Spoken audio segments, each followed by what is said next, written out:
বাংলা সাহিত্যের হাজার মজার কাহিনী রয়েছে। তবে মজার বলতে গেলে সাহিত্যের একটা খুব মজার ঘটনা আপনাদের সামনে উপস্থাপন করি যে, সুধীন্দ্রনাথ দত্ত তার প্রথম প্রকাশিত কবিতাটি একটা ঘটনাকে কেন্দ্র করে সৃষ্টি হচ্ছে এবং তার ছোট্ট একটা ইতিহাস আপনাদের সামনে উপস্থাপন করব। এবং প্রথম প্রকাশিত কবিতাটিই বাকি।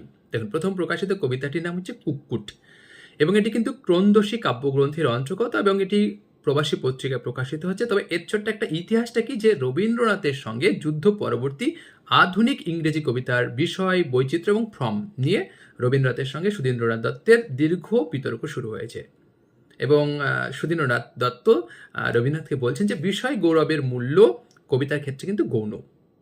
তো রবীন্দ্রনাথের কাছে কথাটা অন্য ধরনের মাত্রা পায় এবং রবীন্দ্রনাথ তাকে বললেন, উৎসাহিত হয়ে বা কৌতূহলে বললেন যে, তুমি এক কাজ করো, তাহলে মোরগের ওপর একটা কবিতা লিখে দেখাও তো, যদি লেখাটা উতরায়। সুধীন্দ্রনাথ দত্ত তার এই কথাটাকে তিনি গুরুত্ব সহকারে দেখলেন এবং তিনি বললেন, ঠিক আছে, কবিতা তো লেখাই যায়। তিনি কি করলেন, কবিতা তিনি লিখলেন, লিখে রবীন্দ্রনাথের জোড়াসাঁকোর ঠাকুর বাড়িতে তিনি হাজির হলেন। যদিও তার মধ্যে একটা টেনশন কাজ করছে। রবীন্দ্রনাথের সামনে কবিতাটি উপস্থাপন করলেন। রবীন্দ্রনাথ কবিতাটি কয়েকবার পড়লেন।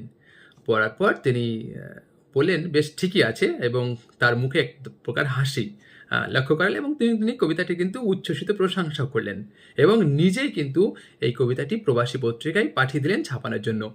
সম্ভবত এটি হচ্ছে তার প্রথম প্রকাশিত কবিতা, অর্থাৎ সুধীন্দ্রনাথ দত্তের প্রথম প্রকাশিত কবিতা কিন্তু এটি, অর্থাৎ কবিতাটির নাম হচ্ছে কুক্কুট এবং এটি কিন্তু ক্রন্দশী কাব্যগ্রন্থের অন্তর্গত এবং প্রবাসী পত্রিকায় প্রকাশিত হচ্ছে। তো যাই হোক, এই তথ্যটি আপনাদের ভালো লাগলে অবশ্যই একটু অন্যদের মাঝে শেয়ার করুন। ধন্যবাদ।